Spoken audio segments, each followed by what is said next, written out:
Welcome to the Bojack Podcast Horseman Obviously. This is episode number 8. My name is Dominic and I'm joined by Matthew. Hello. The aim of this podcast is for me to convince Matthew that Bojack Horseman is the greatest animated TV show of all time. And in this episode, we will be discussing Series 1, Episode 8, The Telescope. Hello, Matthew. Hello. How are you doing? Yeah, I'm good, thank you. You? Good. I'm good. I had a bit of a scare earlier that as I was leaving my flat, the handle came off my door. Oh, wow. Okay. So for a moment, I was like, if I close this door, am I going to be able to get back in? Okay. But no, it's okay. I can get back in. Good. Did you take the handle with you? No, but there was a moment where, the moment was like, do I have to run inside and grab like some pliers and then take them with me? And then so in case, yeah. Usually on the axle. But no, I took a handle. I had to take a handle from another door. So now we've got one door that hasn't got a handle, and then one, but thankfully the main door has got a handle. But we don't really use, it's a door that sort of always stays open. Okay. So it's Good. okay. Okay. Just before we start looking into episode 8, we had a comment from a listener. Okay. From Frostbit17. Okay. Who said apparently the reason why Andrew Garfield is portrayed as a bit snobby is because he didn't want to be in the show. Oh, well, he got asked to be in it and he said no. Okay. Because I think you picked up on it. Like, I don't know why. He seems like a nice guy, but they've portrayed him as a bit of a arrogant, posh boy. Yeah. But I thought you'd be interested to know. Absolutely, yeah. And it means that someone's actually listening to what we're saying. It does. Would you like to summarise what happens in this episode? In the last episode, we know that Bojack went to see Herb, and in this episode, we see that encounter, but we also see some of Bojack's previous life in the 80s and the 90s, about his relationship with Herb in the past, and basically seeing how Horsing Around came to be and why the relationship between the two of them broke down. So yes, this is episode number 8, series 1, and it's directed by Amy Winfrey. It's written by Raphael Bob Waxberg and Mihar Sefai. In the last pod we did, I made a point of mentioning the fact that Bojack nearly hits the armadillo. Okay, yeah. And that's sort of like, I think at the time it just seems like a anamorphic joke. Mm-hmm. But it's what's happened in that period, in that episode, but from what Bojack actually saw. Yeah. Does that make sense? I'm not explaining that. But yeah. It's almost exactly the same scene. Yes, it's exactly the same. But we see more of it. But I suppose we take a different route this time for that scene. Yeah. After he ends the phone call, he goes to pick up Diane, and he explains that she's going to be his buffer. But Diane says also she should be there because if she's writing his biography, it'd be good for her to spend some time with his old best friend. Bojack does remind her, though, just don't abandon me. Not even to text your fiancé a bunch of winky smileys with hearts next to them. Gross. And I quite liked that. It's almost like the disgust that she's in love and happy, and he's got to be single. But I just quite like the way that he phrases it. And maybe slightly jealous of the fact that she's with Mr. Peanut Butter and not with him. He also says, congratulations. He also sort of bobs off the congratulations as well. Yeah. It's always, congratulations for that, like, because I feel like I've got to say it, but I don't really mean it. This is where Diane just says, yeah, thanks, thank God I don't have to die alone, no offence. And Bojack says, none taken until you said no offence. Yeah, for me, I think there's definitely 2, maybe 3 jokes in this episode that I thought was funny, and the rest of it I didn't enjoy at all. Okay. And that's one of them. This is one of the jokes you... Yeah, when he said, well, I wasn't offended until you said that. And I was like, it's quite poignant that I've not heard that joke before. Okay. And it's probably been used in other medium as well, but it's so true that when someone says, no offence, it kind of highlights it that it could be construed as offensive. Yeah. Whereas if you didn't say no offence, then... You don't think that it could be offensive to that person. Yeah. So it was I just thought that was good. But yes, I think the fact that Diane phrases it like this as well, she doesn't just say, oh yes, I'm so happy with Mr. Peanut Butter, I'm so in love, oh yes, I'm so excited to plan the wedding. She says, thank God I don't have to die alone. it's almost suggesting that she's getting engaged not to die alone, rather than because she loves Mr. Peanut Butter. And there's a convenience that he's sweet and kind. Diane asks why Bojack never talks about this guy. And Bojack says, well, I kind of maybe stabbed him in the back. This leads Bojack into saying it's a story of power, betrayal, and ambitious hairstyles. But then Todd abruptly interrupts and says, movie's over. Him and Bojack have this little back and forth, but basically Bojack's quite mean to him. I didn't really like Todd's arc in this, but he does provide, for me, the best joke in the whole thing. Okay, yeah. Okay. I think I know what you're saying. Yeah. But we'll keep it until then. Yeah. After Bojack's been a bit mean to Todd, Bojack turns to Diane and says, oh, where were we? And Diane says, oh, you were about to tell me a story about you being a shitty friend, but then we were interrupted by you shouting at Todd, sort of highlighting that nothing's actually changed. Yeah. Which takes us into the opening credits. Once we come out of the opening credits, we're in a flashback to the 80s. Yeah. And this is absolutely smashed in our face. Yeah. Sort of, I think, actually to mock the idea that TV or film uses stereotypes from that time frame to highlight that you're in that time now. Which I didn't know whether it's a bit mean, because it actually got me thinking about how do you tell people that something's happened back in time without like a visual cue. Like if you're going to say, I didn't see it as mean. I just saw it as an easy plot mechanic, an easy storytelling mechanic. Yes. That they're like, and they like everything about it is so blatantly stereotypically 80s, even to the point where Bojack is singing along and the lyrics are something about it being an 80s beat or something. It goes generic new wave beat, beep boop bop. This is a song from the 80s, the decade we are currently in. Yeah. But I feel like it's not just done like, you could just have the sound of the music and no lyrics. Mm-hmm. But they really, really in an over-exaggerated way, shove it in your face. Yeah. I feel like it is to point fun at the idea of this is the way that most TV shows end up telling you about it's in a different time frame. Yeah. But if you're going to say that, I feel like is there an alternative? But for me, I don't think there is. You've got to, they just fully leaned into it. At first, you could say, oh, it's lazy because it's just so like obvious. But the scene is so jam-packed with random 80s references that it's not lazy because there's been so much effort put into the art style and the animation. You could say it's a lazy storytelling mechanic, but the way that they delivered it is so detailed that it's not lazy. Like every shot as a reference to 80s thing. Every person on the street, because he's driving down the street, everything on the street is referenced to an 80s thing. It's like, it's very detailed and well done. Okay. No, I really like it. I think they actually did a good job, and I think it works really well. The only thing that I will say is that I saw a meme once, is when Stranger Things really took off. I saw this meme saying that like everyone thinks that the 80s was neon and bright colours and stuff, when actually everything was just brown. Yeah. The way that media portrays how a historic period was might be different to how it actually was. That's interesting. Yeah. Do you want me to read out some of the shop names? Well, just a couple. There's the Flop House that sells floppy disks. Okay. There's Broads, which is the place that sells shoulder pads or jackets with shoulder pads. Yeah. Disco Forever is closed forever. Yeah, the 70s is over. 70s is over. Yeah. Walks Walkman. Yeah. Did you see the Big Brother sign? Big Brother is watching you. No. So I think that's a reference to the George Orwell novel. 1984. Yeah. And also there's a shop called That's So Reagan, and it's got trickle down savings. Okay. But yeah, you're right. There's a lot of, they really jam a lot in there. Must have taken a lot of time and effort, which I think I appreciate. Yeah. Bojack pulls up to the Laugh Shack, and Herb is performing some stand-up comedy. Herb is voiced by Stanley Tucci. Okay. Which when I listened to it, I couldn't hear it. No, I couldn't hear it. No. But I think he does. From when I've seen him in, good actor. Yeah. No, great. Versatile as well. I think. So maybe it comes across in the voice acting. Yeah.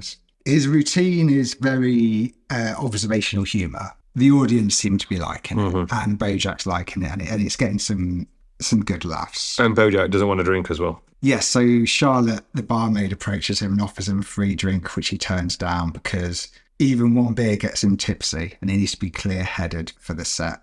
I think we saw a flashback in another episode where he didn't drink, but this is the only. I think in that episode, Herb encourages him to drink. Right. In the past one? Yeah. Right, that's interesting. Yeah.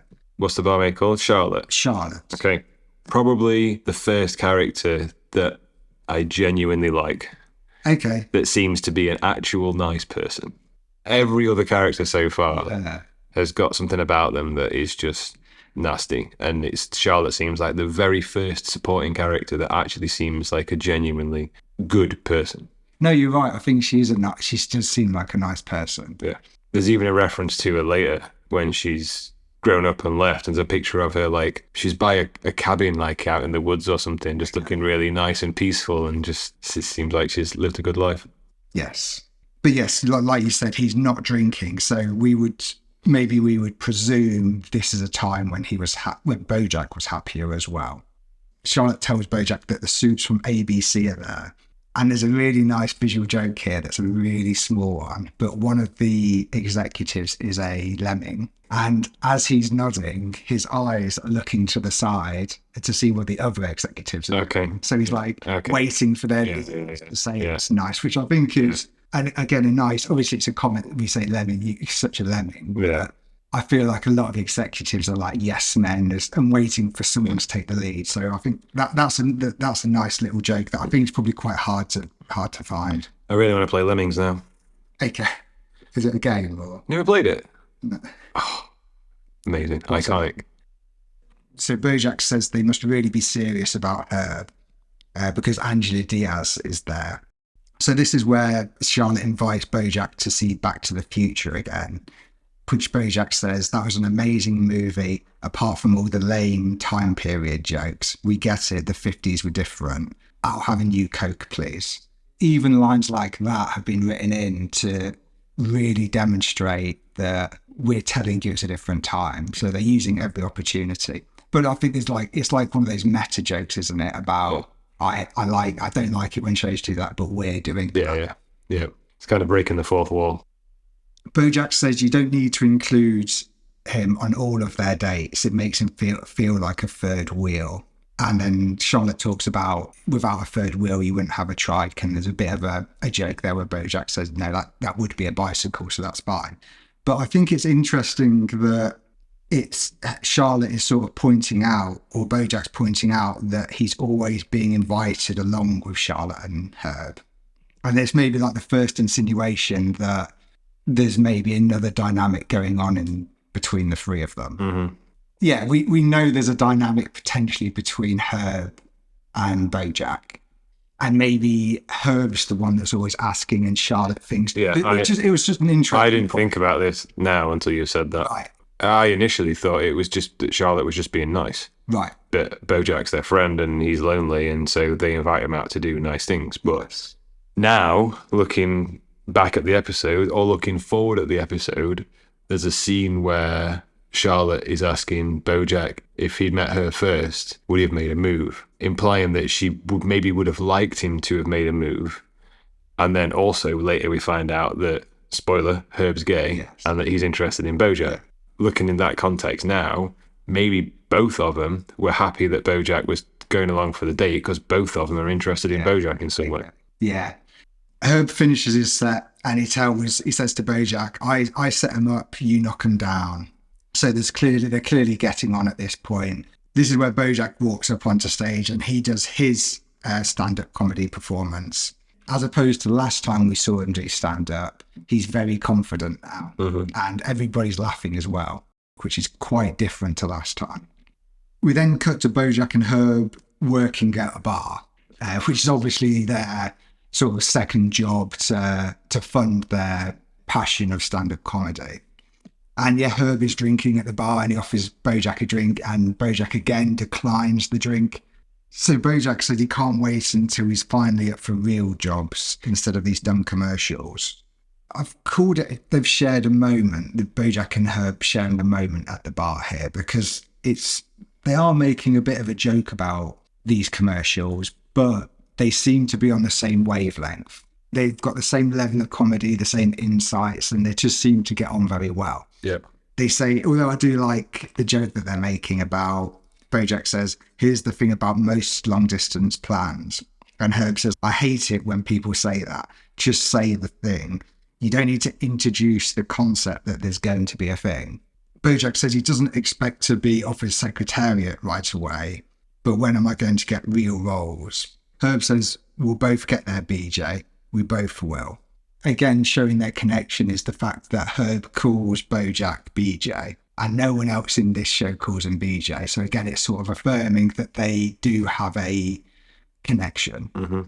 Herb says the guys from ABC called and they invited him to some hotshot event. We then find Bojack, Herb and Charlotte at this social event. But Bojack says, don't take your eyes off the prize. We need to fill Charlotte's bag with these mini quiches. So that at this point, an executive comes over to Herb to say hello, and Bojack goes busted and says, pretend you don't speak English, which leads Charlotte and Bojack to say these. Well, she says buongiorno, which is Italian. Yep. But then she also says Bon Jovi, yep, which is obviously not as a band. And then Bojack says salutations. Crap, that's English. Yeah. And I just quite like the panic in him. And he sort of, I like that sort of little joke. Yeah, I did enjoy that because for the very split second after he says salutations, I was like, oh yeah, cool, he did it. But then I was like, no, wait, that's English. It took me a second to realise that that's English as well. So the executive takes Herb off, and Bojack describes how Herb is going to hit the big time and he's going to be stuck doing small time commercials. And Charlotte says, you're wrong. Herb tells me all the time you're going to be a big success. And she says he thinks the world of you. So again, she's affirming what a high position Herb holds Bojack in. Yeah. And it sort of makes me think as well how much these two are talking about Bojack even when he's not there. Charlotte says that she's not worried about whether Bojack will become a star. She's more worried about how it will change him when it happens. Charlotte shows Bojack all the tar pits, and she says, Hollywood's a real pretty town that's smack on top of all that black tar. By the time you realise you're sinking, it's too late. And Bojack says, is this a science lesson? And Charlotte goes, no, it's a metaphor. And Bojack responds in disgust saying, oh, that's even worse. I like that joke. Okay. I think it's done nicely. Okay. But Charlotte's sort of foreshadowing to Bojack that you have to be careful with fame. Okay. Because it can change you. I don't know. Didn't quite land for me because it's a bad. I think it's not really a very accurate metaphor because she's talking about how someone changes when they become famous, whereas the tar under Hollywood would be a better metaphor for the seediness and the corruption that lies underneath all the glitz and glamour. Okay. Which I think is a bit of a different kind of concept than the idea of someone changing when they become famous. So it was a bit clumsy for me. Yes, I think you're right. I feel like it doesn't quite fit what she's trying to say, unless she's talking about sinking into a different personality. And once you become that personality, it's quite hard to change back. Once you become famous, it's quite hard to become more grounded. It's just the way that she starts the metaphor by saying that Hollywood is built on this black tar. Like, it didn't really land for me. No, I don't like the metaphor as much as I like Bojack's joke about a metaphor being worse than a science lesson. Yeah. This is where Charlotte also says to Bojack she's moving to Maine because she doesn't think that she's the person that Herb is looking for. I don't know whether she's referring to Herb being gay or Herb liking Bojack, or the connection that Herb and Bojack have. Yeah, maybe she doesn't know and it's just like some kind of intuition. Yeah, maybe she doesn't know any of it. Yeah. Maybe she doesn't realise that Herb's gay and he likes Bojack. Bojack says he's going to miss her. And this is where Charlotte says, do you ever wonder what would have happened if you'd have met me before Herb? Would you have made a move on me? I don't think you would. You know why? I think you're a coward. I don't think this I'll maybe bring it up now. I don't quite get why she thinks he's a coward at this point. This was weird for me. It just ends there as well. Yeah. I think it's trying to tee up the comment that Herb makes later about him being a selfish coward. Oh, yeah, he is a coward. Okay. Bojack is a coward. But the problem with this scene is that that's it. It just ends there. She just calls him a coward, and then he's got no comeback. It just seems to end very abruptly. Okay. Yeah, I suppose I'm struggling more with... I'm not too upset with that. I'm more struggling to think how Charlotte knows that he's a coward or why she thinks he's a coward. But either way, we move on to the observatory here, where Herb and Bojack are looking out over LA. And again, they share another little connection here where they talk about Rebel without a cause. And they say they hate that title because he clearly had several causes. Yeah. But they're clearly they're finishing each other's sentences and on the same wavelength. Herb hands Bojack a telescope and asks him to look out into the city. And Herb says, I see a city that you and I will run someday. When we're both famous and have everything we've ever wanted, we'll come back here and we'll high five together. And Bojack makes a joke about not being on board with this new high five. What about the low five, he says. Is that another 80s joke, maybe? Yeah. It is a little bit, because I've thought about this with high fives before, and I've heard someone talk about it, that it is actually a relatively modern phenomenon, okay. High five. And when I went to look into it again, it seemed to come up in the 70s, okay, late 70s in sport. So maybe it only really took off in the 80s. Okay. Some people think it started in the 60s in women's volleyball, were the first cases. I'm going to assume that in all of human history... You think you've always high-fived? I think we've always high-fived. From what I was looking at, people were pretty certain that it started late 70s. There was no documented cases. There was no video footage. There was nothing in writing about people high-fiving. Okay. But maybe it's like the fist pump nowadays. Yeah. Like in 30, 40 years, people might be like, what do you mean? Like, because I remember a time when fist pumping wasn't a thing. Okay. You must do as well. I don't know. Maybe. You weren't 5 years old, but it was high five when you were a kid. Yeah, maybe.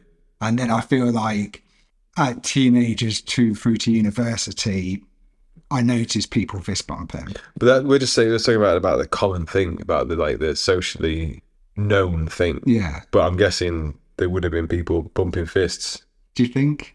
Okay, boxers, before they start fighting, they bump fists. Okay, but it's when it transfers into... What I'm saying is that we're just talking about it in like a overall societal essence. But there will have been people high-fiving or fist-bumping in areas of society throughout human history, because we have hands that are all shaped the same way and arms that all do the same thing. So... high-fiving and fist-bumping seems like a very natural thing to do to connect to another human. Yeah, I would agree it's probably impossible to say that no one ever high-fived before the 60s. Mm-hmm. Yeah, two palms never touched. Exactly, yeah, exactly. Yeah. But it's where it becomes maybe a trending phenomenon, should we say that, where like the floss dance or something, or... where it's used in like a celebratory term and people copy it and mimic it, and it becomes like people do it on TV shows and even give it a name. Like, has it been given a name yet? Okay. Until the 60s and the 80s. It's like the argument that the Roman emperors invented the thumbs up and thumbs down for gladiatorial games. Yeah, nonsense, isn't it? I don't know. No, I feel like that's nonsense. Okay. Or there is another thing that I read, that it was very popular in the 80s. Apparently, there's a thing that it was very popular in the 80s in the gay community to signal as like a greeting between gay people. Okay. I don't know. I don't think that's what they do. I sort of tried it again just there in my head with the joke, but there was an idea that it was a secret way to communicate. Okay. Herb says to Bojack that he got a call today from ABC and they brought his TV pitch of horsing around. And Bojack's like, nice one, mate. Good luck on your rocket ship to the top without me. And then Herb goes, no, it's a TV show about a horse.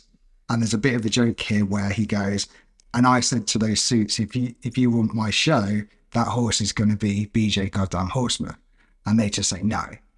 And then he, instead of demanding, he's saying that, no, I want this. I want this person. He does like a real begging, please. Yeah. Please. And I can imagine the suits going, oh, okay, it doesn't actually matter who it is anyway. Yeah. So Herb says, so what do you say? Do you want to be my star? And Bojack's like, yes, of course I do. And at this point, they sort of hold each other a little bit in celebration. But Herb leans in and kisses Bojack. Bojack pushes him away, saying, oh, I think you've got the wrong idea here. And there's a bit of an awkward moment between the two. Yeah. And I think this is, like you sort of said, like there's a few moments from earlier in this episode where this has sort of been insinuated a little bit with the comment of always bringing Bojack. I also think the first stand-up routine that Bojack did, where Herb comes up to Bojack after the show, I think I said in the podcast at the time, I think there could be another reason why Herb's approached Bojack after the show, because we were sort of saying that he only had like a year of experience and he was heckling him, and maybe at that point when Herb's sitting in the crowd watching Bojack, he might have started to like him then. Maybe. And thought, oh, if I pretend that I'm also talking to him about comedy, he might... Yeah. It's an excuse to go and chat him up. Yes, exactly. Yeah. Exactly. So they get over this awkward moment, and then Herb says, BJ, can you believe it? We're going to make an actual TV show, one that takes an unflinching look at the gritty reality of the American family. And they both sort of pause. And he goes, just kidding, let's get rich. Yeah. We now move to the 90s, and Bojack is driving down the same street as he was earlier, but this time he's listening to a generic grunge rock song. And it's generic grunge rock. Everyone is in flannel. Generic grunge rock song, something from Seattle. Yeah. Very good. Very good, yes. Also, we've got some shop names. We've got Beanie Babies. We've got Stop Hammer Time. We've got Magic the Assembly. Do you know what that's a reference to? No. Magic the Gathering? Yes. Yeah. Yeah. Magic the Gathering started in the 90s. Yeah, of course. Yeah. Because I had no clue. I had to Google it. Oh, really? Could it be? Yeah, no, I got I played a lot of Magic the Gathering. Pog World. Pogs, man. We've also got Bill Sachs' shop. So to like we had the Reagan shop last time, we've got Bill Sachs, and it's a saxophone shop. Okay. But this time, instead of driving up to the Laugh Shack, he's driving up to Pallet Mount Studios. Okay. Also, the security guard outside is a dog, but it's like a security dog. That was it. That's the other joke that I liked in this episode. You reminded me. Yeah, I thought that was good. He's like a German Shepherd or something, like a proper, I can't remember what type of dog he is, but it's proper traditional guard dog. And he just starts furiously barking out of the window at him until he shows him some ID, and he's like, oh yeah, okay, go on then. So yes, we like a dog joke, don't I do love a good dog joke. So this is where Bojack's backstage complaining. Why would I say you'll never get me in that sweater in this scene? And in the very next scene, I'm wearing the... I hate Bojack so much. What a dick. Did my character suddenly forget he didn't want to wear the sweater? And the writer says, no, see, that's actually the joke. That's the fucking joke, man. Like, what a dickhead. I hate Bojack so much. I thought I hated old Bojack, but I hate young Bojack even more. No, I think this is Bojack in his prime of the show. Okay. Whereas, if you remember Bojack doing stand-up early. So younger Bojack. That's what I mean, yeah. They're horsing around here, right, Bojack? Yeah. Yes, he's very arrogant. The writer says, no, you see, that's actually the joke. Ridiculous. And Bojack says, don't explain the joke to me. I just don't understand that it's a joke. And so she's like confused, like, you've told me two contradictory things there. What do you want me to do? Yeah, you're right. He does come across very badly in this, but I also quite like the joke that he doesn't get the joke. He's supposed to be a comedian. Yeah. Do you think he doesn't get the joke, or do you think he thinks it's too obvious? And I think he doesn't get the joke. Okay, yeah. I think he doesn't get the joke. Which is kind of, I don't know. It's kind of, I don't know what to think of it. It's kind of bad writing, because he's supposed to be, for all intents and purposes, when he was younger, apparently he was a relatively successful comic, right? Yeah. Relatively successful stand-up. So he must know something about writing jokes. So when this comes along, what, has he just lost all of his comedy ability, or is he just ignorant, or whatever the answer is? I hate him. I'm thinking maybe it's more to show him becoming a difficult to work with actor. Okay. And just making demands wherever he wants to. Yeah. And he's making that many demands that he doesn't even know what he's making anymore. No. Doesn't know what he's even asking for. If I didn't like Bojack before this episode, we've reached an all-time low in this episode. Yes. What a take. Good. I mean, his narcissism's definitely fully developed at this stage. But Herb approaches Bojack and he says, "You're going to do it how we've written it." And the hairdresser even turns around to him and says, "Bojack, all of your fans are out there waiting to taste some of his magic." Bojack reluctantly says, "I'll go out there and I'll jerk this limp script until it gets hard. But I'm not doing it for Herb, I'm doing it for the fans." I thought that was a funny line. Yeah, I quite like I'll jerk this limp script until it gets hard. I thought that was funny. Yeah, I think again, Will Arnett really emphasised it very, very well. Yeah, the right definitely. Yeah, delivered it well. And is maybe it's also just the way it's written as well, is it displays him really thinking that this is just garbage. Yeah. That he's got to put all the value in it and make it what it is. For sure. But then Herb goes, "And you're doing it for your 30k episode." Like, reminds him that you're getting paid a lot of money to do this, so you're going to do this. Yeah, Herb and Bojack are definitely not getting on now at this point. I think they're even having this argument facing away from each other. Like they're not showing the closeness that they were earlier in the episode. But this is where Bojack walks onto set, and as he goes through the door, he delivers his line of, "Wait a minute, this isn't the bar. I've got to fire my assistant." And the cheers, the crowd is cheering for him. So he's in his element, basically. Yeah. After the show, Bojack's in his dressing room and he gets a call from Princess Caroline. Little twist here as well, because she's not his agent. We think she's going to be his agent. Yeah. We assume that she is, and then she's actually the assistant. She says, "I've got your agent on the line." This is Marv, and he's definitely the sort of agent old school Hollywood agent, for sure. Yeah. Yeah. And do you know what was really interesting, actually, that I only picked up on this time watching it, is Marv refers to him as Bojack Goddamn Horseface. Okay. So he doesn't even get his name right. Yeah. And I think this, again, going back to the last episode where we were talking about Princess Caroline caring so much about her clients, this is definitely an agent that only cares about the 10% that he's getting. I am just going to point out that the telescope is on the table in the scene where he's talking to Marv. So Marv says that they're making Secretariat, and it's between Bojack and Val Kilmer. And he says to Bojack, "All you need to do is keep out of trouble, and you've got a good shot at this role." We then cut to Bojack at home watching TV, and some breaking news comes onto the TV. And Bojack goes, "Oh God, what did I do now?" expecting him to be the one in trouble.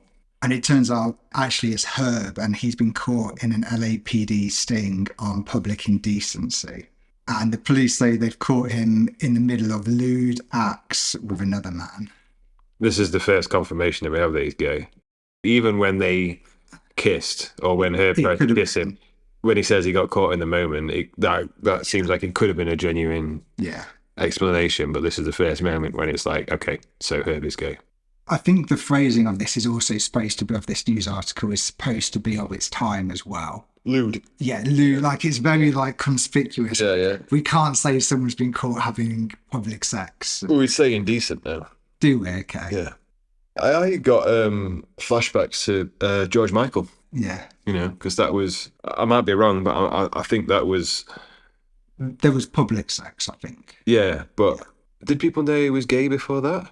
I don't know. Yeah, you're right. Maybe it was the controversy of him being gay as well as it being sex in public as well. Yeah. But yeah, public sting as well. It all feels very out to get homophobic, gay people, doesn't it? The whole article. Even the Conservative. It's very, very prejudiced. Yes. Yeah. It's sort of highlighting what a controversial thing it would have been for someone being involved in the show. It would have really affected the show. A bit like we were saying in the first episode about the Brady Bunch. Yeah. The dad in the Brady Bunch not being able to come out as gay. Yeah. Is it Tom Jumbo Grumbo presenting the... Yes, it is. But it's not like 6 o'clock news anchor or something. It's like some celebrity gossip, like MTV style show. He's also got longer hair. Yeah. But yeah, so it's his entertainment news, breaking news. I suppose. But it was that's a nice little link from like to the past and like showing his progression. That's what I don't like about stuff like this, though. It just reminded me about how when we show someone that's younger or someone 10 years ago in film or TV, they have to have longer hair. I don't know what that is. Like, they can't have had shorter hair. Like, the way we depict them as younger is they have long hair. This gentleman in the protest that's talking to camera, this comment that he makes to camera, I think is really supposed to highlight the hypocrisy in protest sometimes. Because they're saying about how the TV show is about a family. So if we're trying to instill family values, gay relationships don't fit into that at that time, is what the protesters are saying. Yeah. But this protester, his words are, my family should be able to watch those nubile preteens without men like Perv Kazaz flaunting their alternative lifestyles and ruining America. Yeah. Nubile. Yeah. This episode, I went to look at what it meant because I knew it felt wrong. Yeah. Sexually mature. Yeah. So he's basically saying, this is a paedophile that's on camera saying gay lifestyles aren't acceptable, but this lifestyle I've got, which most people is right. It's that hypocrisy, isn't it? Yeah, absolutely. But also it's sort of maybe referencing the Sarah Lynn episode where we were talking about sexuality and young girls in media. Yeah. So I think that it's sort of calling up that again a little bit. Definitely. But yeah, it really, for me, it was the hypocrisy of people that you can find in strong views. Yes. And like, it's also about how explicit it is. It's not appropriate for this openly gay man. Yeah. But it is appropriate for this closet paedophile. Yes. Some of the signs that are being held up made me laugh a little bit. Clean up your stable horsing around. 2 men kissing makes me uncomfortable. I liked that. Yeah. So it's almost spoiling out. Yeah. I've not actually there's nothing wrong with it. It just makes me uncomfortable. Yeah. It's horsing around, not horsing around, and then on a separate paper stapled to it in a different colour in the gay way. Yeah. The other sign as well, come on. Yeah. Like, I'm just angry, come on. Yeah. We then cut back to Bojack, who gives us a really exaggerated shit. And the camera sort of pulls back and we see a massive pile of empty beer bottles. So I think it's suggesting that this is the tipping moment for his alcoholism or his depression. Because in this episode, we've had 2 instances where he's turned away alcohol and now... It's depression, it's party lifestyle. Okay. Well, his substance abuse. Yeah. Like it's because I don't think it is. I think there's other things that is. I don't think it's a switch that happens. Obviously, it's stuff that builds up. So I think they're trying to pin it on this one thing. But obviously, that's what I sort of mean that they're suggesting it's happened. His drinking happens because of this situation. Back at the studio, Herb comes into Bojack's dressing room, and he opens up about being gay. And he wants Bojack to threaten to leave if they fire him. He also picks up the telescope. He looks through it and he says, how did we get so far apart? So suggesting we used to be really good friends. We've had differences making this show, but I did value your friendship and I would appreciate your friendship now, sort of thing. So it's like a coming together in a difficult time. Bojack says, you can count on me. I wouldn't even be here if it weren't for you. So it's almost like they're forgiving each other. Yeah. Because in the next scene as well, before Angela Diaz comes back in, they're talking about this rap that Bojack wants to do. And they're like getting on there and say, as long as we do that, it'll be good. And they seem to be friends again. But Angela says she wants to speak to Bojack and she takes him backstage. I'm not going to read everything she says. Okay. Because she delivers a very long speech. Yeah. but I'll pick out a couple of bits that I quite liked. A very manipulative and no bullshit speech. She tells him how it is and how it's going to be. It's quite gangster-like, actually. Yes, yeah, in the pinstripe suit as well. Yeah. She says, we're letting Herb go. And as Bojack says, you can't do that, she says, I can't do that. So she mimics what he's saying at this point, and the same phrase. She says, I'm not asking you. It's nothing personal. I like Herb. He's a good guy. This is the business. Bojack tries interrupting again with, well, if he goes, I go. But again, Angela mimics him but this time adding, I wouldn't do that. She says, I think you're a star, and sometimes being a star means making tough choices. You can storm out and make a big show out of what a good friend you are, or you can be the guy who does his job.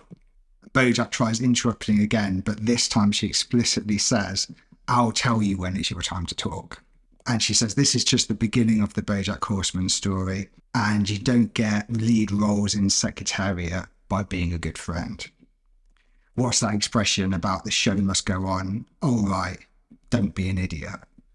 So what do you think, Bojack? That's a courtesy question, because I have conversations like this one 5 times a day.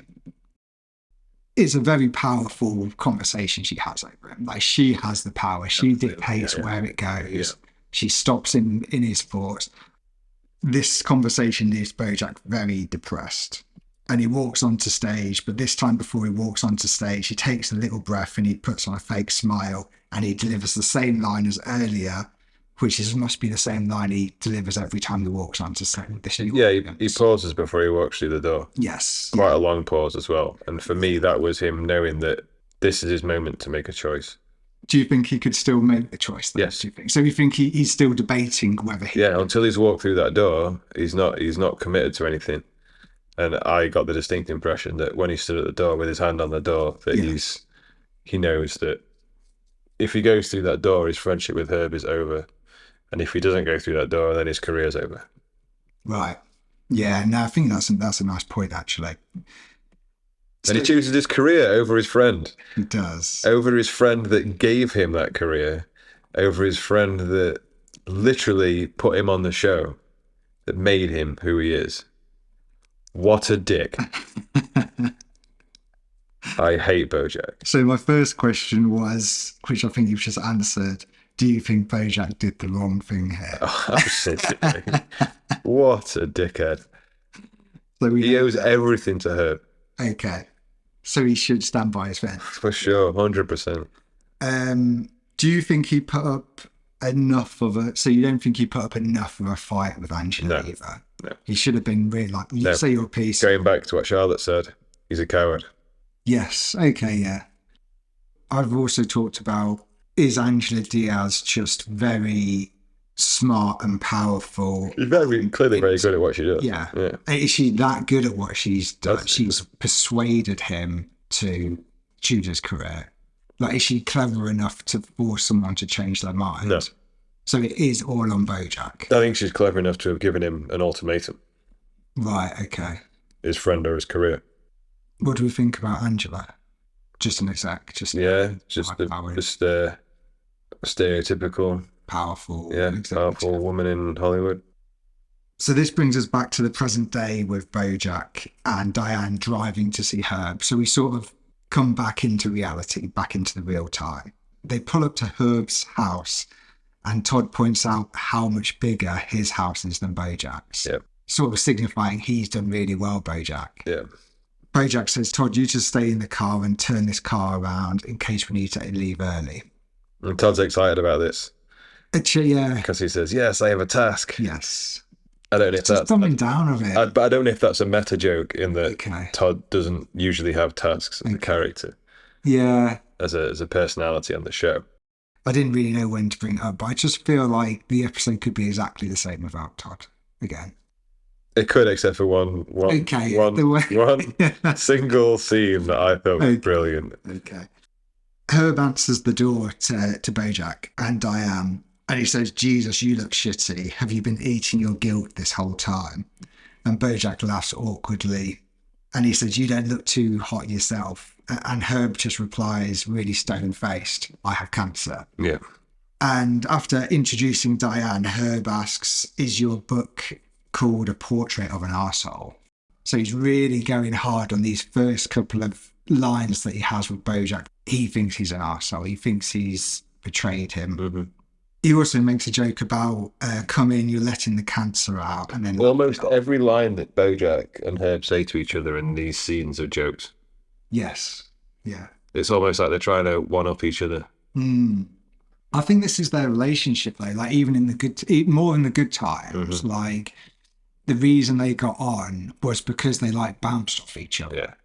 And I think the reason why on the doorstep here, Bojack's jokes don't really land is because he's not in the zone with his friend. I think that when Herb goes, I've got cancer, I think that's supposed to be him joking. But Bojack forgets that he's taking it as a joke. He forgets this relationship that he has.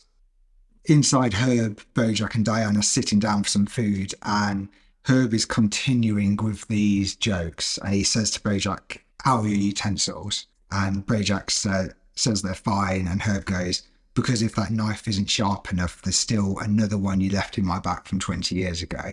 And I quite like here how Bojack's like a little bit annoyed that he didn't see that joke coming. I saw that coming a mile off. Yeah. Well, that's why he's annoyed with it as well.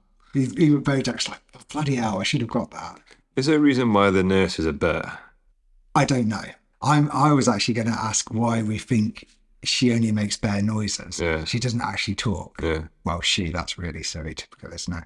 They don't really talk. Mm-hmm. I think this may be one of them where they were like, we need to make her an animal. Let's pick an animal here. Yeah. Like, we need to pick one we haven't picked as well. Yeah. So I think some have more meaning than others. Yeah. This is where Diane says that she's going to go to the bathroom, and Bojack's really firm with her, like, no, you're not. You're staying there. I need you to stay there. He's already told her that she's not allowed to herself to go to the bathroom. So outside, Todd's struggling to turn the car around when two women in ski masks jump into the car and shove a gun in his face and tell him to drive. Yep. But it cuts there quite abruptly, and we go back inside. But now no one's talking to each other. Herb and Bojack aren't really saying anything. And Diane brings up this Vitamax that's in the corner of the room, and she says, oh, Bojack's got one too. I wonder if you guys have any strong opinions in one way or the other. Yeah. Which is obviously a line to get them talking. Yeah. But does it demonstrate how well she knows Bojack? Or do you think Bojack's already been on a rant about the Vitamax? Yeah, probably. But the way she says it as well is clearly like, have you got what strong opinions one way or the other? Yeah. Like, she knows that Bojack hates the Vitamax. Yeah. This leads to Herb and Bojack sharing another moment together. And this is actually a joke I really like. And I think it shows them getting on very well as well. But Bojack says, every article I read is juice this, juice that, which leads Herb to say, you know why that is? Juice controls the media. And they both laugh and they both sort of have a moment together.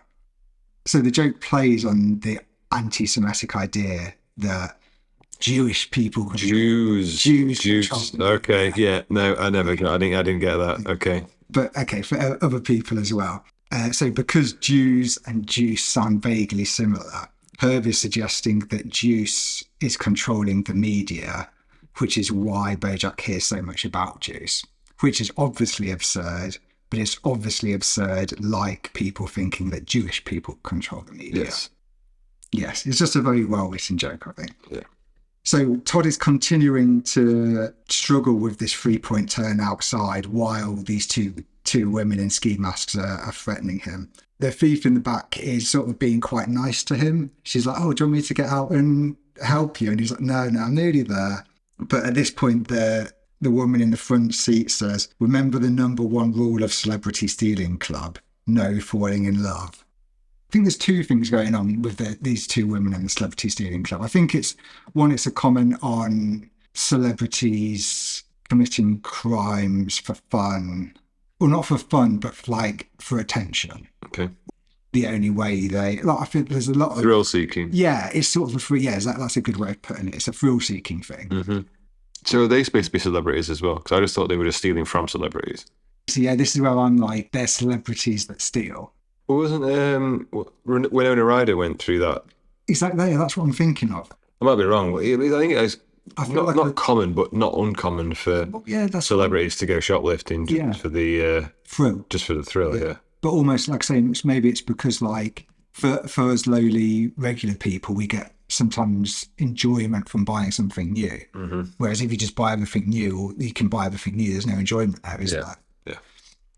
But then also the way she says like no falling in love, I feel like it's really that's the sort of line I'd hear in a movie or a TV show. So it's almost like they're acting out this TV show. Yeah. Todd suggests to them that they should actually take their masks off and actually talk. And the one in the front seat takes her mask off and she goes, fine, there, I'll take my mask off. And Todd says, did you? Because I think you're still wearing a mask. Mm-hmm. Is that the line you like? Something like that. Yeah. So it's the idea that you've taken your mask off, but we all wear masks day to day. Yeah. Maybe we should take them off and show who we really are. Yeah. Back inside, Herb is talking about all the achievements he had after horsing around, which I think is actually at this point giving Bojack a bit of reassurance that he didn't ruin Herb's life. So Herb also shows Bojack a picture of Charlotte and he says she would love to hear from you. You should give her a call. Yeah. But then he's clearly he's been coughing all the way through this episode in this meeting. And he says, I'm pretty beat. I need to head off to bed. And I actually hope I wake up this time. I think you missed a little line as well that says something when they're talking about Charlotte and he said, oh, she looks good for an older person. And Herb's like, she's 3 years younger than you. Okay. And it's just like Bojack's ignorance or his unwillingness to accept that he's older. Yeah, you're right. I think it is sort of suggesting that he doesn't think that he's that old. Yeah. So Herb says, I'm pretty beat. I need to head off to bed. I hope I actually wake up later. And he says, it was actually nice seeing you, Bojack. It seems like the relationship is balanced again. And it seems like he's not making jokes about Bojack being a shitty friend anymore. It seems like they're in quite a nice place at this point.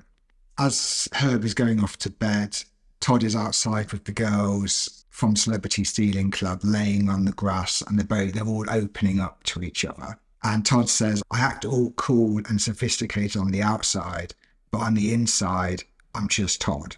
But thanks to you guys, I'm finally ready to open up. And at this point, they jump up, they say he's finally opening up, they hit him over the head and they run off with the swag. It's sort of left nowhere. I don't really know why we needed the girls of the Celebrity Stealing Club. It's just Todd. It's just every one of Todd's arcs is just absurd. It feels like it's not added anything. It's always absurd. But then sometimes in some episodes, like with the D, Stealing of the D, mm-hmm. I felt like his story complemented the main story. I actually came to this conclusion while doing the podcast.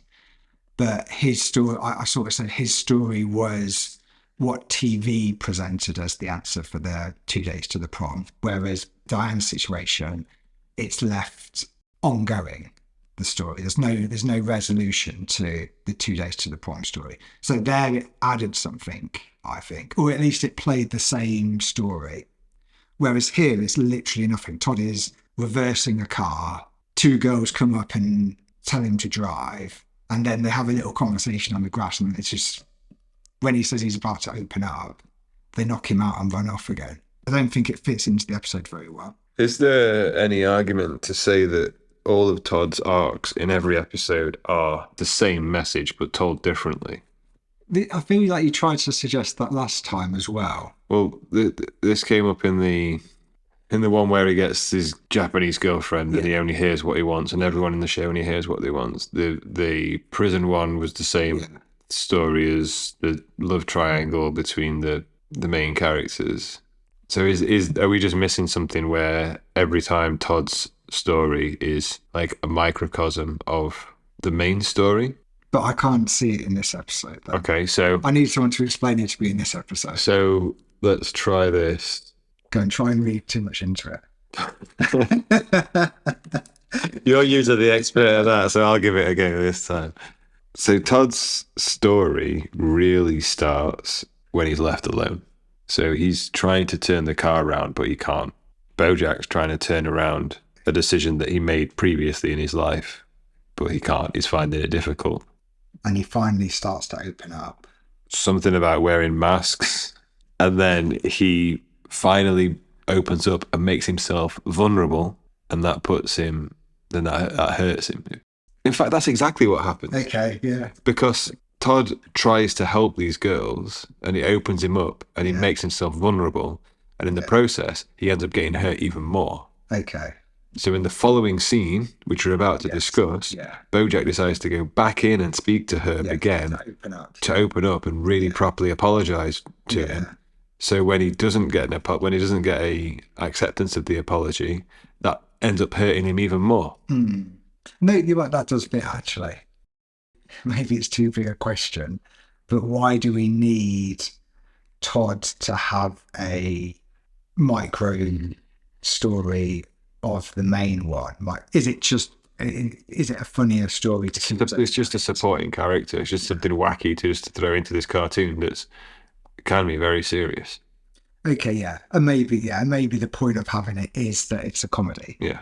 So you need what they're dealing with, what usually the issues that Bojack and Diane are dealing with are heavy themes. Yes. Whereas with Todd, it's almost always quirky or whimsical or absurd. Yeah. I do like that idea, and maybe it's nice that you pointed out that it is quite similar to the main story. Maybe it's my preference of comedy where I prefer it a bit drier and a bit darker. So then when I see something, let's say, simpler and wackier, I feel like it takes away from the gravity of the drier, darker stuff. Okay. Like for me on the doorstep, when Herb's like, "Oh, close the door, else you'll let all the cancer out." It's a fantastic joke. Yeah. As Bojack and Diane are leaving, Bojack comments that it something doesn't feel right. Diane says something doesn't feel right because you've got something left you still need to say. And this is an interesting line from Bojack, actually, because he says, "Is this one of those things where we're talking about her, but we're actually talking about someone else?" And she goes, "No, we're talking about her." Yeah.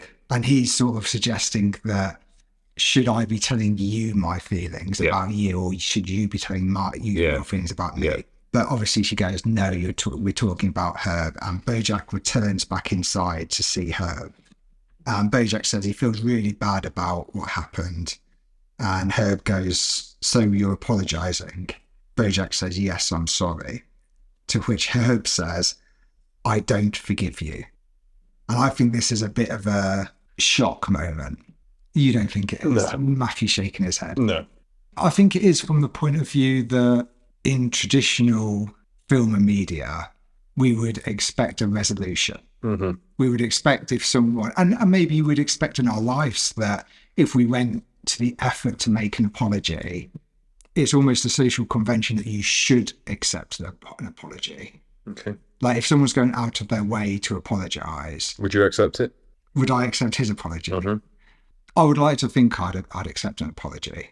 But I'd prefer to think that I wouldn't get to a point 20 years later where I'd have to forgive someone. Okay. It should have happened already. Yeah.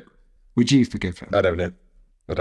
Okay, but is the other question, do you think Herb should forgive him? No. Why not? Because Bojack's a dick and what he did to him was awful. If you didn't know so much about Bojack, do you think Herb should forgive him? Maybe. Okay. Because we've got this idea that this is presented to us that Bojack is an awful person. Yes. Maybe we'd think he doesn't deserve forgiveness. I would like to think that Herb would forgive him because he's obviously done a lot since horsing around. So it's like if he'd have spent the rest of his life destitute and like penniless and whatever, then I would say that he shouldn't forgive him. But the fact that he did move on and he did have some kind of relative success, I think that warrants a forgiveness. I think the problem is the fact that Herb was in love with Bojack. So that's what makes it hurt even more. So that's why because I was about to say that it feels a bit like there's a bit of a hypocrisy and he's moved on with his life, but he hasn't moved on with his thoughts about Bojack. Yeah. but maybe that's because he did have a desire to be with Bojack. Yeah, and absolutely. he let it down, and so it burns even more. Yeah. Bojack explains, I'm not sure you get what's happening here. This could be the last time you... And before he finishes, Herb goes, no, I'm not going to give you closure. You don't get that.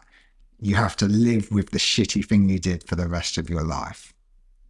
He's not forgiven Bojack, and he doesn't want to forgive Bojack. I think Herb comes across very badly here, though. I think everyone... I said it before. I hate everyone in this show, man. I hate everyone. And Herb's just the next on a long list of people that I don't want to watch. Okay. But, okay, so you'd agree he comes across very Absolutely, yeah. Yeah. We think that the audience would think, why aren't you forgiving Bojack? I understand why he isn't forgiving him, but it's just the way that he's so malicious and vindictive. Okay, but you think that because we're conditioned to believe that if you ask for forgiveness, you should receive it. Like, Bojack's put himself out there in a vulnerable place, and Herb could have been a good person. He could have just said no. No, but he also could have been a upstanding person and gone, right, he's gone out of his way. But if he doesn't forgive him, and he was never going to forgive him, and he had no intention of forgiving him, why has he invited him over to his house? Yeah. He's invited him over to his house just so that Bojack can apologise to him, and he can say, no, fuck you. Yes, yeah. That's so vindictive. That's so malicious. You've not got much of your life left, mate. Just get on with it and enjoy it instead of holding this ridiculous grudge your whole life. Bojack appeals to Herb and he says, I really think we would both feel better if we just... And Herb interrupts him again and says, I'm dying. I'm not going to feel better, and I'm not going to be your prop so you can feel better.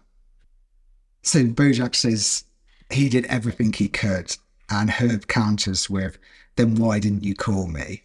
I had nobody, everybody left. I knew all those showbiz phonies would turn on me, sure, but you...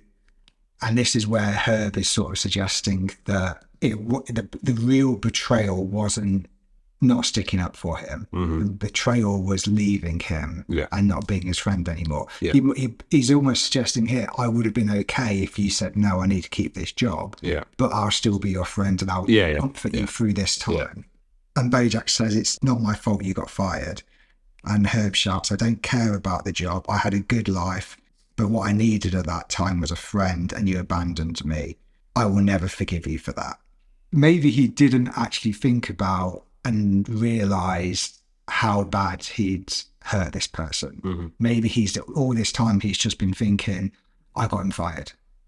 And that's quite bad. But now to think that I've betrayed a friend, like I've let a friend down, is like a worse sin. Like you said with Todd, like he's opened up a little bit and now he's on the floor. Mm-hmm. Like he's literally laid out now and doesn't know what to think about it. And the way that Herb says here, now get the fuck out of my house. Mm-hmm. There's so much anger. And I think that may be Stanley again doing a really good job on the voice acting, but the way he says it is... It's like he's been leading up to this point, and this is the one line that he really wanted to say. And what we were saying about him not forgiving, like he's moved on with his life, but he's not been able to let this thing go with Bert. He's held this grudge for 20 years, and it's all come out in this one line. Yeah, it's really, really well. It's a really nice line. Bojack made a little comment earlier about her being gay when he got caught in the sting, and he said, oh, do you guys do a thing where you all line up in a circle? And he says, forget it, that's a stupid question. And he does another thing here where he says, the gay thing and the rectal cancer thing, is that related? Yeah. Just forget it. I get, this is a joke I don't see the point of doing. Okay. I don't think it adds anything, because it ruins the flow as well. Like, he's so angry. So if someone's so angry with you, you don't turn around and go, just a quick question. Yeah, some people use humour to diffuse situations. Okay, yeah, Bojack would be one of those people, but I'd prefer it if he just did the next bit. Okay. So as he's leaving, he picks up the telescope from earlier that Herb's got on his mantelpiece. And Herb tells him to put that down, and Bojack goes, no, you gave it to me, which causes Herb to get very mad and run over to Bojack and start fighting with him and trying to get this telescope off him. And this leads them into this sort of entanglement. I think it's unexpected. Mm-hmm. I don't think I can't think of another show that portrays someone terminally ill having a physical fight with somebody. Mm-hmm. And I think that's unexpected. Mm-hmm. It is the word I'll go for. Yeah. But I do like while they're having this little fight, they both have a couple of jabs at each other. And Herb says, admitted the show was never the same without me. And then Bojack's like, some people prefer the later years. It's almost like a conversation you'd have in a comments forum, but they're like being deadly serious about it. Like they really believe that their half of the show is better. Yeah. And they sort of fall apart or get pulled apart by Diane and Herb's nurse. But before they go, Herb goes, you know what your problem is? You want to think of yourself as the good guy. Well, I know you better than anyone, and I can tell you that you're not. In fact, you would probably sleep a lot better at night if you just admitted to yourself that you were a selfish goddamn coward who takes whatever he wants and doesn't give a shit about who he hurts. That's you. That's Bojack Horseman. Do we agree with Herb? Yeah. Okay. Bojack says, I don't know why I came here. And Herb finishes with, yeah, you do. And I just want to go into these two lines a little bit. Obviously, Bojack was saying it was a mistake that he tried to make up with this old friend. He's trying to say, I should have just left you to die. Like, I shouldn't have tried to ask for your forgiveness or tried to be friends with you again. But Herb is suggesting that Bojack came here because he needed his forgiveness. He came here because he thinks he can't go on with his life unless Herb forgives him. So he came here deliberately because he didn't come here because he wanted to rekindle the friendship. He came here because he thought it was his last chance to get rid of a little bit of guilt that he's holding. Bojack and Diane are on the way home, and Princess Caroline. Whoa, wait, hang on. Are we not what you want to talk about? You've missed the best joke in the whole. Oh, but I thought your best joke was going to be we're wearing a mask. Was that not it? No. Go on. When they're at this house, Bojack and Diane get in the car, drive off, and Todd's just unconscious on the front lawn. Okay. I thought it was going to be a line. That's why. No, man, no. The visual comedy of them just driving off and Todd's just fully unconscious, still on the front lawn. There's no moment when they think, "Oh, what about Todd?" No, because the situation has been that awkward and tense, and just need to go. Like, we've forgotten about Todd. And I think I said before that I'm a big fan of visual comedy, and that scene of Todd just unconscious in the background, he's so clearly there to us, so obviously there for us, the viewer, but to Diane and Bojack, he's not there at all, and it's funny. But so after they drive away, Princess Caroline is on the phone, and this is again referring back to the last episode where she says, I thought you wanted the job. And Bojack replies with nothing matters. And they sort of hang up, and Diane tries to reassure him a little bit in the car. Mm-hmm. But Bojack pulls over onto the side of the road and gets out the car. And Diane comes out and she says, I won't put what happened today in the book if you don't want me to. To which Bojack says, no, it's okay. Full truth like we agreed, warts and all. I don't know where I've got this from, but I've just written, I think Herb might be, I think there's an idea that Herb might have been one of the only people Bojack cared about having a good opinion of him. Who? Herb. So Herb might have been one of the only people who Bojack cared what his opinion was of him. Because of this close relationship that they had earlier, like he might have actually cared that Herb thought he was a nice person, which is why he sort of gets out of the car in a bit of a panic state, because he's thinking, like, if that person thinks that what did he say? You know, your problem is you think of yourself as the good guy, but I know you better than anybody, and I can tell you that you're not. If Bojack really cared about what Herb thought about him, then he's thinking, oh my God, maybe I am just a terrible person now. Okay, so let's think about this too much again. going back to Todd's story about how people wear masks, maybe Herb was the only one of the main characters that has seen Bojack for who he really was, because he knew him before he became famous, quote unquote famous. Yeah. And after that, maybe Bojack changed, and from that point on, he was wearing a mask. Yes. And he knows this mask isn't a very nice person. Yeah. But he's more worried about the real face underneath. Yeah, Herb, the only character that we know of that's seen him before he got his celebrity status and before he put this mask on. And so that's why it hurts so much. Yeah. Yeah, the episode is going a little bit up in my opinion because the Todd story is having more value and it didn't have much value. Okay. But I mean, that's wild speculation on no, I think it is speculation, but also I think it fits because I think it's why it hurts Bojack so much what Herb says. Diane also turns to Bojack and says, for what it's worth, it took a lot of guts to do what you did back there. And at this point, Bojack leans in and kisses Diane, to which Diane pulls away and just gets back in the car, which leaves Bojack staring into the ocean at the end of the episode. Just to pull back a little bit, I think what Diane says of, for what it's worth, I think it took a lot of guts to do what you did back there. I think this might be one of the only sincere compliments that Bojack receives. And I think that's what pushes him to kiss her. Or maybe he didn't receive the validation that he was looking for Herb, so he's looking for it from her. Yeah. But because she's displayed that she's potentially willing to give that validation with that nice comment. Which I also agree with her. I think it did take guts to go in and to go back in and try to apologise. Or was it an entirely selfish act? Forgiveness. Yeah, I'm going to think about forgiveness and selfishness now. So Bojack kisses Diane. I feel like this has been building for a long time as well, obviously. What a dick move. Okay. Yeah, well done, Bojack. Just what a way to finish off this episode. Well done. If he wasn't an awful enough person, he's now kissed. Yeah. I don't think we've agreed whether he's Mr. Peanut Butter's friend or not. But for the sake of this, I would say he's kissed his friend's fiancée. You kissed someone else's fiancée. Okay. Whether you're a friend or not, it doesn't matter. Are we respecting Diane for pulling away? Absolutely. Yeah. Because we think that she's got feelings towards Bojack. Yeah, I think she handled it very well. Just get us back in the car.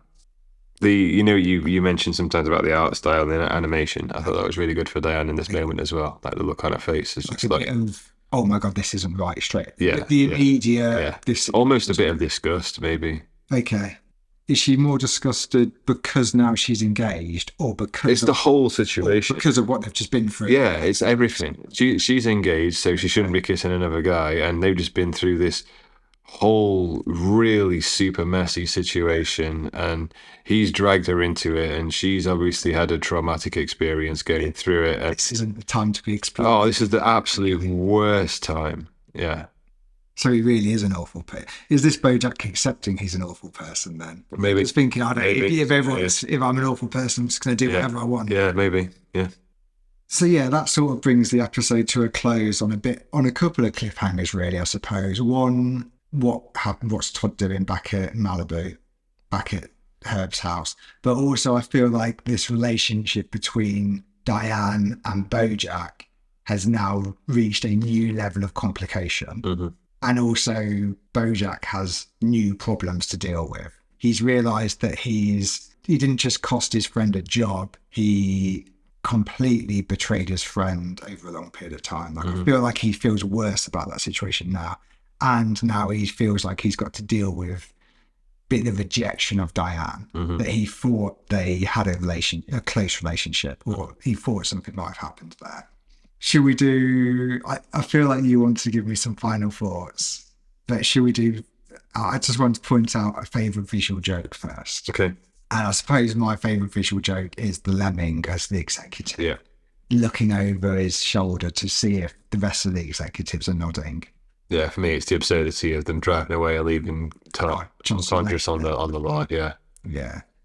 Favourite line is the no offense. I wasn't offended until you said that line. Yeah.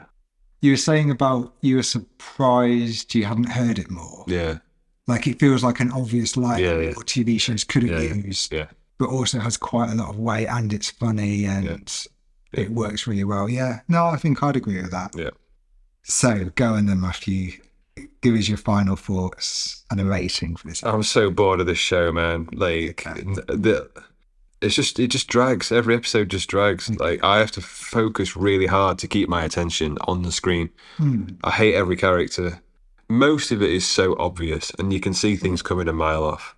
I was pretty, I don't want to say excited, but like at the end of last episode, I was like, oh, there's this really big thing has happened. And it, like the way that Bojack was behaving was implying this big event, but it was just such a... Do you not think it was a big event? No. Okay. No. What do you mean? Why wasn't it a big event? I was expecting more. Okay. Yeah, I was expecting more. Oh, yeah. I thought it was interesting finding out why Herb doesn't like Bojack, but it doesn't surprise me that Bojack did that. Okay. And it doesn't surprise me that Herb's held a grudge for so long and when he says, I don't forgive you, I was like, well, yeah, okay. That wasn't a surprise for me. It wasn't a shock for me. Because he's a dick, because every character in this show is a dick. And whatever anyone does, I expect them to be... Whenever any character in this show has a decision to make, I just expect them to make the worst decision.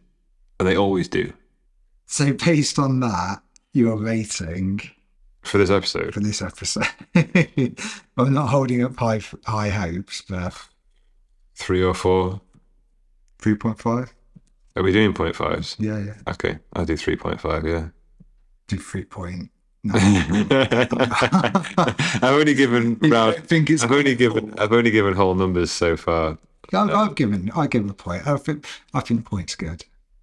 This won't surprise you, but I liked this episode. Mm-hmm. I thought it was a good story. I liked the unexpected ending of the fight. I thought I liked the unexpectedness of him not forgiving him and the fight. Because although I think you expect Bojack not to be forgiven, I still think traditionally in TV and film, we have an acceptance of forgiveness. Mm-hmm. And I feel like that feels like closure has happened and the whatever's happened in this little bubble of this TV show or film we've seen has a conclusion and has a happy, I keep using this term happy ending, or it has an ending. Mm-hmm. And I feel like it's a default ending that I've seen quite a lot. And it's usually an ending that I think is actually there to give us reassurance as a viewer that although bad stuff can happen, you can ask for forgiveness and you will be okay. It's all very convenient to do that. But I think in this episode, it displays a situation where forgiveness hasn't been convenient and isn't an easy situation to deal with, which I think is a truer reflection of reality than most other TV shows or film that we watch or other media presents. This isn't the first time that someone hasn't forgiven someone in a show. Since the first time, I'm not saying it's never done, but I think it's done rarely. Okay. Is what I'm saying. I think it's rarely done so bloody vindictively. So maliciously. Yeah. I think that's good. Okay. I think I would like to see truer depictions of what life is like. Okay. I feel that maybe this is more a reflection of the stuff I watch that isn't Bojack. That's the problem. Okay. Maybe I've watched too much stuff that is too much of a fairy tale. Mm-hmm.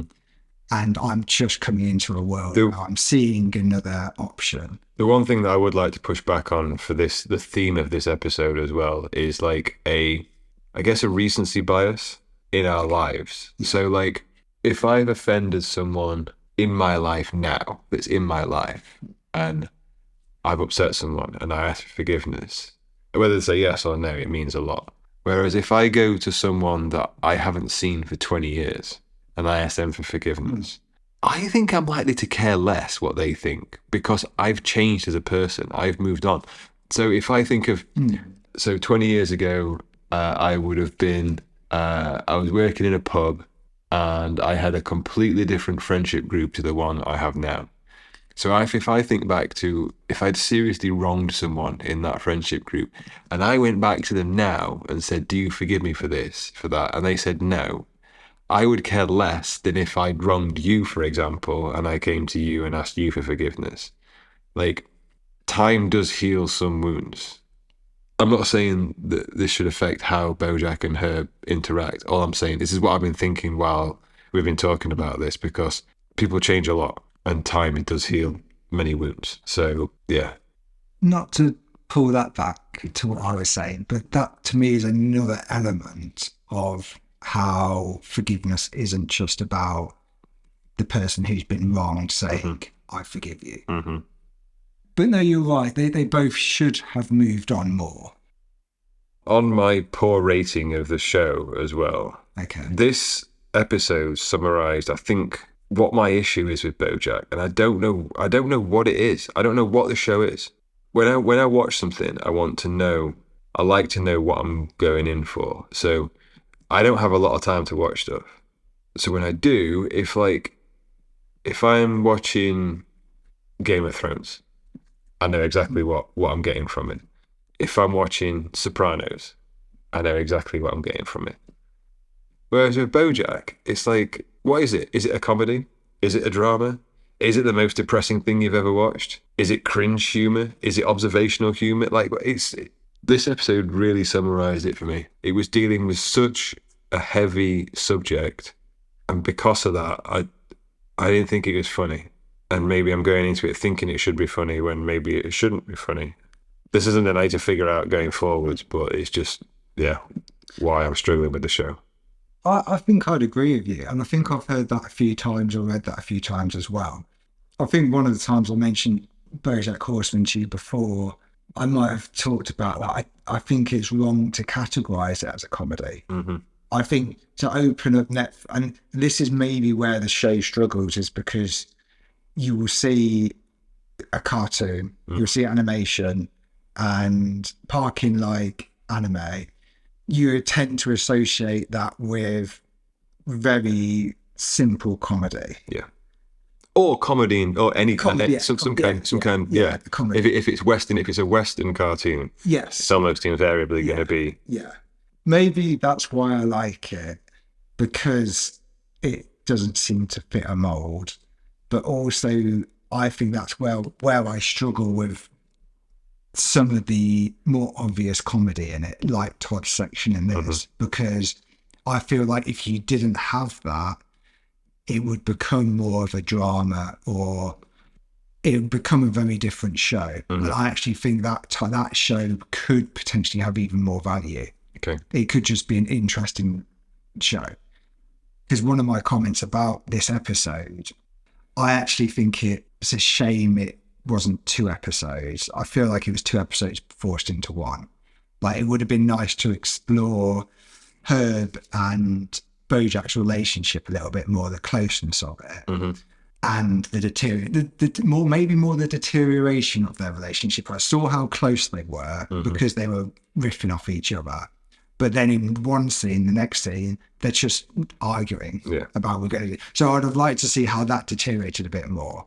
But also, I just feel maybe I would have liked to see them also coming together a little bit more in the second half. And I feel like you could have only done that if it was 2 episodes, like a part 1 and part 2, where we see a deterioration and he gets fired and Bojack's upset about it. And in the next episode, we saw Bojack approaching Herb and the building of the relationship again. And you could still have the fight and that bit at the end, because I actually quite like the fact that you'd have that wave of friendship. I have given it an 8.5. Wow. 8, yes, because... Is that your highest score so far? Yeah, it is. Yeah, I think it is. Wow. Man. Unless I give Bojack Hates the Troops. I can't remember what I gave Bojack Hates Troops. I think this had the potential for a 9. Okay. But there's like with the Bojack's lines about, do you do that thing about standing in a circle, or is the ass cancer and the gay thing with it? I just feel those lines really put it down a little bit. So you're trying to pull even more comedy out. Yeah. Okay. So yeah, 8.5. IMDb is an 8.6. So, am I missing something? You said it gets good after when it's season 2 starts. Yeah. Not season 2 yet, though. No, you said it gets good from season 2 onwards, right? I don't think I've said when I think it gets good. Okay. How many more episodes are in season 1? 12 altogether. There's 12 episodes. Four more. Yeah. Okay. I think the second half is better than the first half. Okay. Is what I will say. Okay. Greatest animated show of all time. Got a long way to go yet, dude. But you know me, when you're talking about animated, you've got a whole plethora, the entire back catalogue of Japanese anime to go up against as well. Yeah, that's okay. A whole nother ballpark. So. And it is just a concept for the show. Yeah. For this podcast. Well, it's strong. We have to have a point to debate. And I'm happy to be wrong. Okay. I'm happy to be wrong. Hey, it's an opinion, right? Yes. Thank you for listening. In the next episode, we will be discussing Series 1, Episode 9, Horse Majeure.